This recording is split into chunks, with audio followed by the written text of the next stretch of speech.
الكرة تعود إلى ساديو في مكان كريستيانو. الله تفتكر الحيلة هي أن تجبر من زيادة الغلة والمتعة ومزيدا من الأهداف يا ساتر.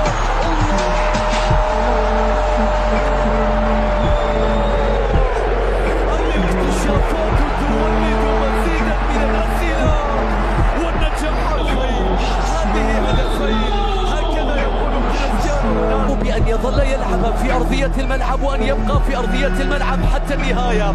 الكرة العالية في مكان الله